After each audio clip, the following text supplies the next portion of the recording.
Hello all. இப்போது ஆர்ஆர்பிஎன்டிபிசியில் previous இயரில் கேட்ட ஒரு கொஸ்டின் பார்க்கலாம். இது வந்து ரேஷியோ அண்ட் ப்ரொபோர்ஷன் டாப்பிக்கில் இருந்து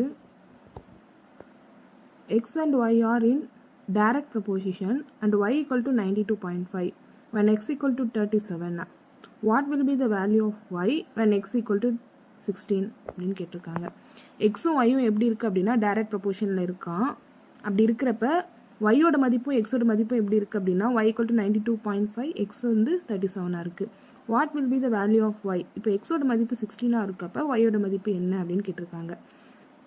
ஃபஸ்ட்டு டைரக்ட் ப்ரொபோர்ஷன்னா என்ன, இன்டைரக்ட் ப்ரொபோர்ஷன்னா என்னென்னு பார்ப்போம். டைரக்ட் ப்ரொபோர்ஷன் அப்படின்னா எக்ஸுக்கு ஒரு மதிப்பு கொடுக்குறோம் அப்படின்னா ஒய்யோட மதிப்பு என்ன ஆகும் அப்படின்னா இன்க்ரீஸ் ஆகும். அதுவே இன்டைரக்ட் ப்ரொபோர்ஷன் அப்படின்னு வச்சுக்கோங்களேன்.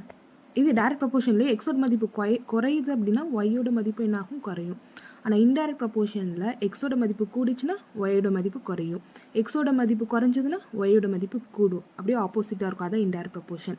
நம்மளுக்கு இங்கே என்ன கொடுத்துருக்காங்க அப்படின்னா டைரக்ட் ப்ரொபோர்ஷன் தான் கொடுத்துருக்காங்க. எக்ஸ் அண்ட் ஒய் என்னவா இருக்குது அப்படின்னு சொல்லியிருக்காங்க, டைரக்ட் ப்ரொபோர்ஷன். டைரக்ட் ப்ரொபோர்ஷனோட சிம்பிள் எப்படி இருக்குன்னா இப்படி தான் இருக்கும், x is directly proportional to y. இப்போ இந்த ப்ரொபோர்ஷனல் சிம்பிள் நம்ம எடுக்கிறப்ப என்ன ஆகும் அப்படின்னா ஈக்குவல் டு வரும், ஒரு கான்ஸ்டன்ட்டும் சேர்க்கணும். நான் இங்கே என்ன பண்ணியிருக்கேன் அப்படின்னா எக்ஸ் ஈக்குவல் டு கான்ஸ்டன்ட் வந்து என்னவா எடுத்திருக்கேன், கேவா எடுத்திருக்கேன், இந்த ஒய் அப்படி வச்சிருக்கேன். அப்போ டைரக்ட்லி ப்ரொபோர்ஷனல் சிம்பிள் எடுத்தால் எப்படி மாறிடும், x equal to k y. இப்போ இந்த கான்ஸ்டன்ட் மட்டும் நம்மளுக்கு தேவைன்னு வச்சுக்கோங்களேன், கே மட்டும் தேவை அப்படின்னா இந்த பெருக்கில் இருக்க ஒய் என்ன ஆகும் அப்படின்னா ஈக்குவல் டுக்கு இந்த சைடு வரப்போ வகுத்தலில் வந்துடும்.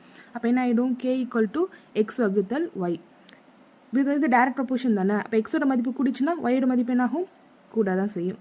எக்ஸோட மதிப்பு குறைஞ்சது அப்படின்னா ஒய்யோட மதிப்பு என்னதாகும், குறைய தான் செய்யும். அப்போ டைரக்ட்லி ப்ரொபோர்ஷனில் நம்ம என்ன எடுத்துக்கலாம் அப்படின்னா k equal to x y. இது கே தான் எடுக்கணுமா அப்படின்னா கிடையாது. A equal to x y எடுக்கலாம், c equal to x y எடுக்கலாம். இந்த கான்ஸ்டன்ட்டோட மதிப்பு வந்து நம்ம கொடுக்குறது, அந்த கான்ஸ்டன்ட் எடுக்கிறது வந்து ஏ டு இசட்டில் நம்ம என்ன வேணாலும் எடுத்துக்கலாம். நான் இங்கே என்ன எடுத்திருக்கேன் அப்படின்னா கே எடுத்திருக்கேன், சரிங்களா. K equal to X by Y.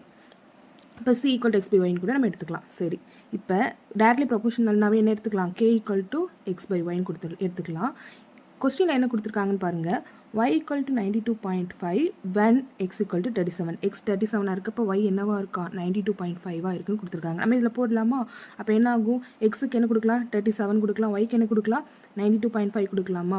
இப்போ சில பேர் டேரெக்டாகவே இந்த பாயிண்டில் இருக்கப்ப அடி கொடுப்பாங்க. இது ஒரு முறை 92 இல்லை 2 முறை இருக்குது, அப்படி டேரெக்டாக கொடுத்தாலும் பரவாயில்ல. இப்போ அது எனக்கு அந்த மாதிரி தெரியல, 2.5 கீழே வரும், அது மாதிரி வகுக்க தெரியல அப்படின்னா முதல்ல இந்த பாயிண்ட் எடுக்க பார்க்கணும். இப்போ பாயிண்ட் எடுக்கிறது அப்படின்னா இங்கே வந்து பாருங்கள் எத்தனை நம்பர் தள்ளி பாயிண்ட் இருக்குன்ட்டு. ஒரு நம்பர் தள்ளி தானே பாயிண்ட் இருக்குது, 5க்கு இந்த சைடு வந்திருக்கு. அப்போ ஒரே ஒரு நம்பர் தள்ளி பாயிண்ட் இருக்கா. அப்போ 10ஆல் மேலேயும் கீழேயும் பெருக்கணும். இப்போ ஒரு வேளை 2 பாயிண்ட் தள்ளி இருந்ததுன்னா 100ஆல் மேலேயும் கீழேயும் பெருக்கணும். ஒரு வேளை 3 பாயிண்ட் அப்படின்னா மேலேயும் கீழேயும் 1000ஆல் பெருக்கணும். நம்மளுக்கு இங்கே வந்து ஒரு பாயிண்ட் அப்படின்றதுனால என்ன பண்ணலாம், மேலேயும் கீழேயும் 10ஆல் பெருக்கலாம். இப்போ இதுவும் சமம் தான். ஏன்னா இங்கே 10 இந்த 10 அடி கொடுத்து பாருங்கள், இந்த நம்பர் என்ன ஆகிடும், அப்படியே வந்துடும். இப்படி நம்ம பெருக்கிறதுனால நம்ம ஒன்றும் ஆக போகிறதில்ல. ஆனால் சில பேர் என்ன பண்ணிடக்கூடாது, மேலே மட்டும் எனக்கு இப்போ இங்கே கீழே தானே பாயிண்ட் எடுக்கணும் நான், அப்போ கீழே மட்டும் 10 பெருக்கக்கூடாது. இப்போ கீழே மட்டும் நீங்கள் 10 பெருக்குனா என்ன ஆகிடும், இதிலேருந்து முன்னாடி உங்களால் கொண்டு வர முடியுமா, முடியாது. அப்போ அப்படி பண்ணக்கூடாது. இப்போ ஒரு கீழே ஒரு நம்பரை பெருக்கிறோம் அப்படின்னா மேலேயும் அதே நம்பரை பெருக்க தான் செய்யணும்.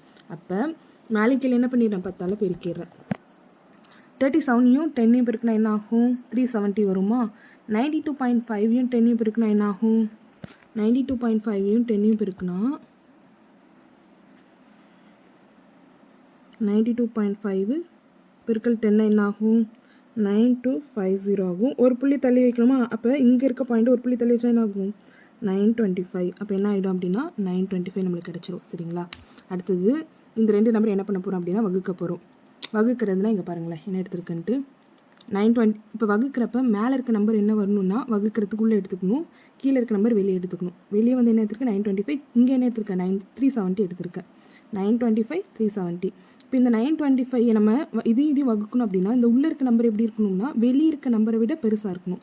இந்த 370 பாருங்கள் 925 விட எப்படி இருக்குது, சின்னதாக இருக்கா. அப்போ நம்மளால் என்ன பண்ண முடியாது, வகுக்க முடியாது. அப்போ முதல்ல என்ன பண்ணணும்னா ஒரு பாயிண்ட் வச்சுட்டு என்ன பண்ணணும் அப்படின்னா 0 சேர்த்துக்கிறோம். பாயிண்ட் வச்சுட்டு என்ன பண்ணியிருக்கோம், 0 சேர்த்துருக்கோம். இப்போ பாருங்கள் இந்த 925 விட இந்த நம்பர் எப்படி இருக்குது, 3700 எப்படி இருக்குது, இந்த 3700 எப்படி இருக்குது, அதிகமாக இருக்கா. இப்போ நம்ம வகுக்க ஸ்டார்ட் பண்ணலாம். இப்போ இதில் இது எத்தனை முறை வரும்? 4 முறை இருக்கும். 925 பெருக்கல் 4 போட்டிங்க அப்படின்னா 3700 வந்துடும். இது நம்ம கேன்சல் பண்ணிட்டோம்னா 0 ஆகிடும். அப்போ வந்து என்ன ஆகிடும்? 0.4 உங்களுக்கு கிடச்சிருக்கும். சரிங்களா? இப்போ நம்மளுக்கு என்ன கிடச்சிருக்கு பாருங்கள், k = x/y = நம்மளுக்கு என்ன கிடச்சிட்டு? 0.4 கிடச்சிருக்கு. அப்போ இதை எடுத்துக்கலாமா? k = x/y = 0.4 அப்படின்னு எடுத்துக்கலாம். அடுத்து என்ன கொடுத்துருக்காங்கன்னு பாருங்கள். What will be the value of y when x = 16 கொடுத்துருக்காங்க. நம்மளுக்கு என்ன தெரியும்? k = x/y = 0.4 தெரியும். இப்போ அடுத்த கொஸ்டினில் என்ன கொடுத்துருக்காங்க? வேல்யூ ஆஃப் y என்னன்னு கேட்டிருக்காங்க. எப்போ அப்படின்னா எக்ஸோட மதிப்பு என்னவா இருக்கா? 16 இருக்குது. அப்போ நம்மளுக்கு இவ்வளோ தான் தெரியும். இந்த தெரிஞ்சதை வச்சு நம்ம என்ன பண்ண போகிறோம் அப்படின்னா ஒய்யோட மதிப்பை கண்டுபிடிக்க போகிறோம். சரிங்களா? இப்போ என்ன எடுத்துக்கலாம்? இது அப்படியே எடுத்துக்கலாமா? k = x/y தானே. இந்த எக்ஸுக்கு பாருங்கள், k = என்ன வரும்? மேலே இருக்க x/y தான் வரணும். k = x/y. கீழே y அப்படியே போட்டிருக்கோம். எக்ஸுக்கு நம்மளுக்கு என்ன தெரியும்? மதிப்பு 16 தெரியுமா? அது இங்கே பிரதியிடலாம். அப்போ என்ன ஆகும்? k = எக்ஸுக்கு பதிலாக 16/y அப்படின்னு ஆயிரும். இப்போ ஈக்குவல் என்ன போட்டுக்கலாம்? இந்த 0.4ஐயும் அப்படியே போட்டுக்கலாம். அப்போ இப்போ நம்மளுக்கு டோட்டலாக என்ன கிடச்சிருக்கு அப்படின்னா k = 16/y = 0.4 கிடச்சிருக்கா. இந்த கான்ஸ்டன்ட்டை நம்ம விட்டுருவோம், இது தேவையில்லை. நம்மளுக்கு y-யோட மதிப்பு தானே நம்ம கண்டுபிடிக்க போகிறோம். அப்போ இது ரெண்டு மட்டும் நம்ம என்ன பண்ணிக்கலாம்? எடுத்துக்கலாம். அப்போ என்ன வரும்? 16 வகுத்தல் y = 0.4 வகுத்தல் 1. வகுத்தல் 1 அப்படின்னா ஏதாவது ஒரு நம்பர் இருக்குன்னு வச்சுக்கோங்களேன். இப்போ x = இப்போ இங்கே போட்டுக்க பாருங்களேன், x = 6ன்னு வச்சுக்கோங்களேன். அது எப்படி எழுதலாம்னா x = 6/1ன்னு எடுத்துக்கலாம். கீழே வந்து எப்பவுமே என்ன இருக்குது? 1 இருக்குன்னு அர்த்தம். இப்போ வெறும் 5 x = 0.5 கொடுத்தா என்ன அர்த்தம்? x = 0.5/1 இருக்குன்னு அர்த்தம். அதே மாதிரி தான் இங்கே 0.4 இருக்குன்னா என்ன அர்த்தம்? இங்கே வந்து 0.4 இருக்கா அப்படின்னா என்ன? 0.4 வகுத்தல் 1 இருக்குன்னு அர்த்தம். அப்போ இது எப்படி இருக்குது?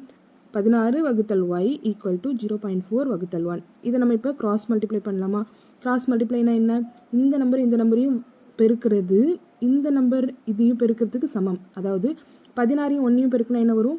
16 = y-ஐயும் 0.4ஐயும் பெருக்கினா என்ன வரும்? y பெருக்கல் 0.4. சரிங்களா? இப்போ அடுத்து என்ன பண்ணலாம்? நம்மளுக்கு என்ன தேவை? y-யோட மதிப்பு தானே தேவை. y அப்படியே வச்சுக்கோங்க. இந்த 0.4 வந்து ஈக்குவல்ட்டுக்கு இந்த சைடு வரப்போ என்ன ஆகும்னா பெருக்கல்ல இருந்தால் வகுத்தல்ல வரும், வகுத்தல்ல இருந்தால் பெருக்கல்ல வரும். இங்கே நம்ம பெருக்கல்ல இருக்கா? அப்போ இந்த சைடு வரப்போ என்ன வரணும்? வகுத்தல்ல வரணும். அப்போ y = என்ன வரும்? 16 வகுத்தல் 0.4ன்னு மாறிடும். இப்போ மறுபடியும் பாயிண்ட் பாருங்கள். பாயிண்டில் வகுக்கிறது கஷ்டமாக இருக்குது அப்படின்னா 0.4 இருந்தால் என்ன சொல்லியிருக்கேன்? மேலேயும் கீழேயும் 10ஆல் பெருக்கணும் அப்படின்னு சொல்லியிருக்கேன். அப்போ மேலே கீழே என்ன பண்ணிடலாம்? 10ஆல் பெருக்கிடலாமா? 16 பெருக்கல் 10 என்ன வரும்?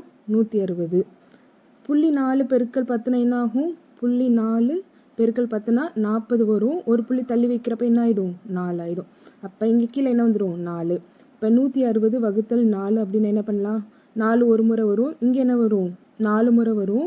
4 4s 16 தானே, 4 முறை வரும். இந்த 0 அப்படியே போட்டுக்கலாம். அப்போ உங்களோட y-யோட மதிப்பு என்னவாயிடும்? 40 ஆகிடும்.